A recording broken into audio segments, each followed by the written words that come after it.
امیر المومنین کا جملہ ہے نہج البلاغہ میں بالکل اختتام پر، جہاں پر کلمات قصار ہیں، تیسرا سیکشن۔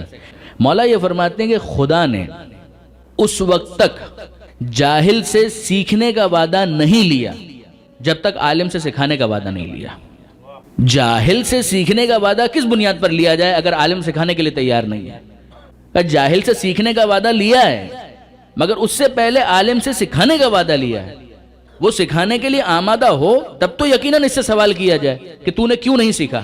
آپ ذرا غور کیجئے قرآن مجید کے اندر پروردگار عالم کیا تعبیر استعمال کرتا ہے۔ سورہ نساء قرآن مجید کا 4 سورہ ہے۔ رسلا مبشرین و منذرین لئن لا یکون للناس علی اللہ حجہ، ذرا انداز دیکھیے، ہم نے رسول بھیجے خوشخبری دینے والے، ڈرانے والے، خوشخبری بھی دیں گے جنت، منذرین ڈرائیں گے جہنم، کیوں؟ لئن لا یکون للناس علی اللہ حجہ، تاکہ لوگوں کے پاس خدا کے سامنے پیش کرنے کے لیے کوئی حجت باقی نہ رہے۔ خدا نے عالم سے اس وقت تک جب سکھانے کا وعدہ لیا، اس کے بعد جاہل سے سیکھنے کا وعدہ لیا۔ پروردگار فرماتا ہے ہم نے تو رسولوں کو بھی اسی لیے بھیجا کہ رسول جائیں، پیغام سنائیں، بشارت دیں، انذار کریں، جگائیں۔ کیوں؟ لئن لا یکون للناس علی اللہ حجہ، تاکہ جب میدان قیامت میں کسی کو جہنم کی آگ کے حوالے کیا جائے تو وہ یہ نہیں کہہ سکے اے پروردگار ہمارا قصور کیا ہے، ہم تک تو پیغام ہی نہیں پہنچا تھا۔ ایک اور آیت سنیے، سورہ انعام ارشاد ہوتا ہے قل فللہ الحجۃ البالغہ، اے حبیب ان سے کہہ دیجئے اللہ ہی کے لیے ہے حجت بالغہ۔ حجت بالغہ کا مطلب کیا ہے؟ حجت بالغہ، کنکلوسیو پروف، ایک ایسی بات کہ جس کے بعد سامنے والے کے لیے کوئی ایکسکیوز باقی نہ بچے۔ وہ نہیں ماننا چاہتا تو یہ اس کا اپنا چوائس ہے، چیز اس کے لیے کلیئر ہو گئی ہے۔ قل اے حبیب ان سے کہیے فللہ الحجۃ البالغہ، اللہ ہی کے لیے ہے حجت بالغہ، حجت اور ایسی حجت جو بالغہ، اپنے منتہا تک پہنچنے والی ہو، اپنے ٹارگٹ کو اچیو کرنے والی ہو۔ اچھا، اب اس کے ذیل میں ایک عجیب حدیث ہے، اور یہ حدیث اتنی امپورٹنٹ ہے کہ آیت اللہ خوئی مرحوم نے اپنے درس خارج میں اس سے استدلال کیا۔ یعنی آپ ذرا اندازہ کیجئے درس خارج کا لیول، اور اس جگہ پر اس حدیث کے ذریعے سے استدلال ہو رہا ہے، یعنی فقط ایک ٹھکم ٹھاک نہیں ہے، واقعاً ایک بہت اہم بات۔ جب معصوم سے کسی نے سوال کیا کہ یہ حجت بالغہ کیا ہے، کیا ہے یہ حجت بالغہ کس کو کہتے ہیں، تو امام نے جواب دیا کہ جب میدان قیامت ہوگا تو پروردگار عالم سوال کرے گا عبدی، اے میرے بندے، اما علمتا اما عملتا، تو نے عمل کیوں نہیں کیا؟ دو میں سے ایک بات ہو سکتی ہے، اگر اس سے یہ سوال کیا جائے کہ بھائی تو نے عمل کیوں نہیں کیا، وہ دو میں سے ایک بات کہہ سکتا ہے کہ مجھ سے غلطی ہو گئی، میں نے عمل نہیں کیا، تو جاؤ اب تو بھگتو، قیامت کا دن ہے، تم کو جہنم میں پھینکنے کی جسٹیفیکیشن ایجاد ہو گئی۔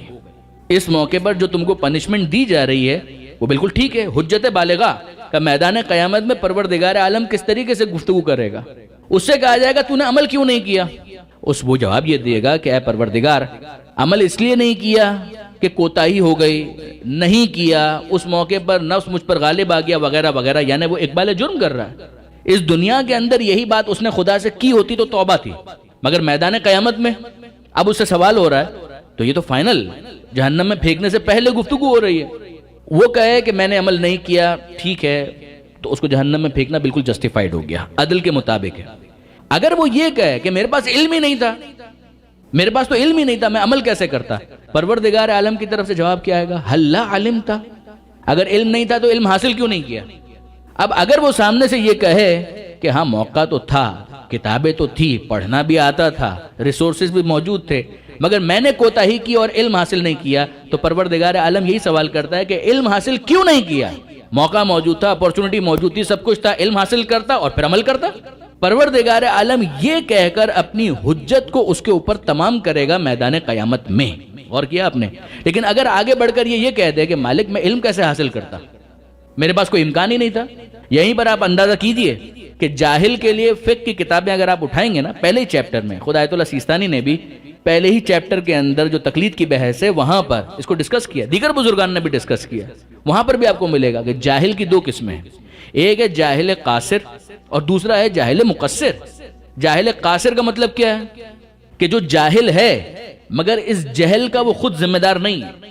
جاہل مقصر وہ ہے کہ جو جاہل ہے and he is responsible for his ignorance، اس کے پاس اپورچونٹی موجود تھی، اس نے اس کو کیپٹلائز نہیں کیا. کتاب کھول سکتا تھا، کتاب نہیں کھولی. ویب سائٹ پر جا سکتا تھا، ویب سائٹ پر نہیں گیا. عالم سے پوچھ سکتا تھا، نہیں پوچھا. یہ شخص جاہل ہے مگر اپنے جہل کا خود ذمہ دار ہے. اس جاہل کا معاملہ اس جاہل سے مختلف ہے کہ جو جاہل ہے مگر وہ اپنے اگنورنس کا خود رسپانسبل نہیں ہے. ہم خدا کو عادل مانتے ہیں، ہم خدا کو ظالم نہیں مانتے. ذرا سنیے سورہ ملک، آپ نے بارہا پڑھی ہوگی. کلما القی فیہا فوج سألہم خزنتہا الم یاتکم نذیر. جب کبھی بھی کسی گروہ کو جہنم میں ڈالا جائے گا، جو جہنم کا خازن ہے، جو جہنم کا کیئر ٹیکر ہے، گیٹ کیپر ہے، جو اس کا واچ مین ہے، جو فرشتہ، وہ سوال کرے گا الم یاتکم نذیر، تم لوگ جہنم میں کیسے آ گئے؟ کیا تمہارے پاس کوئی ڈرانے والا نہیں آیا تھا؟ یعنی اگر ڈرانے والا نہیں آیا تھا تو تم کو غلط پھینکا جا رہا ہے. عدل خدا کے خلاف ہے کہ کسی ایسے شخص کو یہاں پر ڈال دیا جائے کہ جس تک پیغام ہی نہیں پہنچا تھا. اس موقع پر وہ کیا کہیں گے؟ قالوا بلا، وہ کہیں گے آیا تو تھا، ایسی تھوڑی ہم کو یہاں پر پھینکا گیا ہے، آیا تو تھا. لو کننا نسمع او ناقل ما کننا فی اصحاب السعیر. اگر ہم اپنی عقل استعمال کرتے یا اس آنے والے کی بات کو سن لیتے تو آج جہنم والوں میں ہمارا شمار نہیں ہوتا. یہ اپنے اوپر خود حجت تمام کر رہے ہیں. نتیجہ کیا نکلا؟ ہم پروردگار عالم کو عادل مانتے ہیں، ہم خدا کو ظالم نہیں مانتے.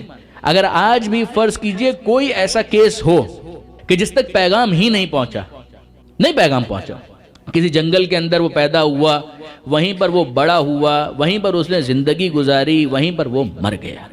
اس کو نہیں پتا قرآن کیا ہے، اس کو نہیں پتا محمد مصطفیٰ کون ہے، اس کو نہیں پتا علی مرتضیٰ کون ہے، اس کو نہیں پتا نماز کیا ہوتی ہے، اس کو نہیں معلوم ہے روزہ کیا ہوتا ہے. کیا آپ کا خیال ہے کہ اس کو میدان قیامت میں اس بات پر اکاؤنٹیبل کیا جائے گا، ٹھہرایا جائے گا کہ اس نے ان تمام تر چیزوں کے اوپر ایمان کیوں اختیار نہیں کیا؟ ہم خدا کو عادل مانتے ہیں، ہم خدا کو ظالم نہیں مانتے. اگر وہ شخص اپنی عقل کے ساتھ اسی جنگل کے اندر زندہ رہا تو اب اس سے اتنا ہی سوال کیا جائے گا جتنا اس کی عقل اس کو سمجھا رہی تھی. کائنات کو دیکھ رہا ہے نا، جنگل کو دیکھ رہا ہے، پھلوں کو دیکھ رہا ہے، سورج کے طلوع ہونے کو دیکھ رہا ہے، چاند کے چمکنے کو دیکھ رہا ہے، تو اتنا تو اس کا دل گواہی دے گا کہ کوئی ہے جو ان کا پیدا کرنے والا ہے.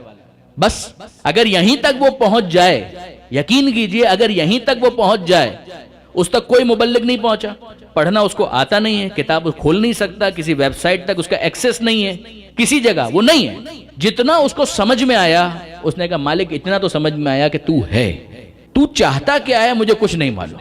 کاش کہ کوئی ہوتا جو مجھے بتاتا کہ تو مجھ سے کیا چاہتا ہے، تو یقیناً میں تیری عبادت بھی کرتا. رکیے اور ذرا سورہ فاتحہ پر غور کریں.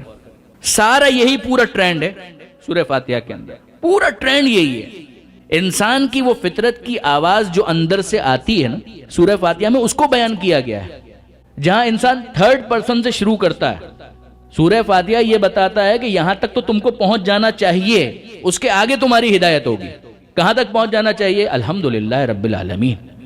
وہ کوئی ہے جو عالمین کا پالنے والا ہے، اور تمام تعریفیں اسی کے لیے ہے کہ اس نے پیدا کر کے چھوڑ نہیں دیا، وہ پال رہا ہے. رحمان ہے، وہ رحیم ہے. رحمان ہے، دنیا کی یہ نعمتیں میں نے تو کچھ بھی نہیں کیا. رحمت کا مطلب کیا ہے معلوم ہے؟ الرحمن، خدا کی عمومی رحمت، جنرل مرسی. جنرل مرسی کا مطلب کیا ہے؟ غلہ اگنے سے پہلے کسان کے ہاتھ نہیں دیکھتا کہ یہ کافر کسان ہے یا مومن کسان ہے. یہ رحمت عمومی ہے پروردگار کی.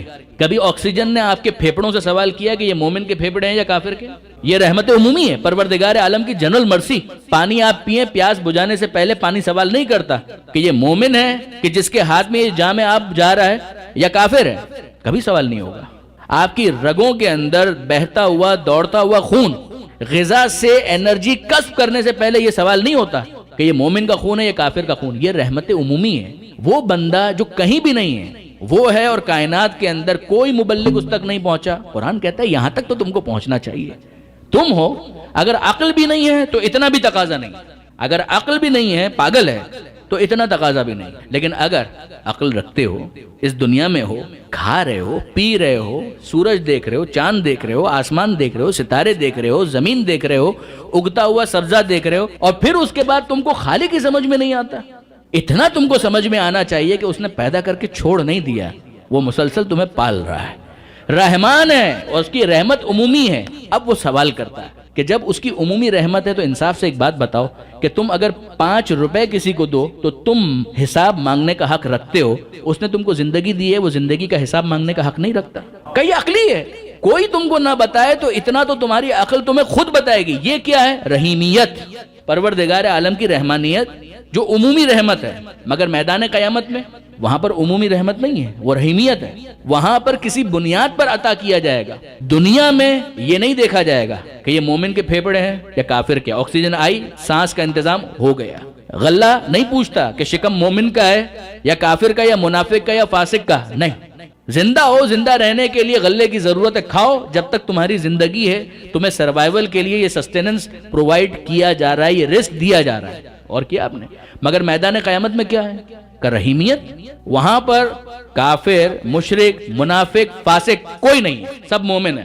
وہاں پر ابو لہب کافر ہے، وہاں پر ابو جہل مشرک ہے، ان کو اگر وہاں مشرک کہا جا رہا ہے تو اس شرک کی وجہ سے جو دنیا میں کیا ہے، اگر وہاں پر کافر کہا جا رہا ہے تو اس کفر کی وجہ سے جو دنیا میں کیا ہے، وہاں پر اگر منافق کہا جا رہا ہے تو اس نفاق کی وجہ سے جو دنیا میں کیا ہے، ورنہ وہاں میدان قیامت میں بارز معذرت کوئی منافق ہو سکتا ہے، وہاں کوئی مشرک ہو سکتا ہے، وہاں کوئی کافر ہو سکتا ہے، وہاں تو سب کہیں گے لا الہ الا اللہ محمد رسول اللہ علی ولی اللہ۔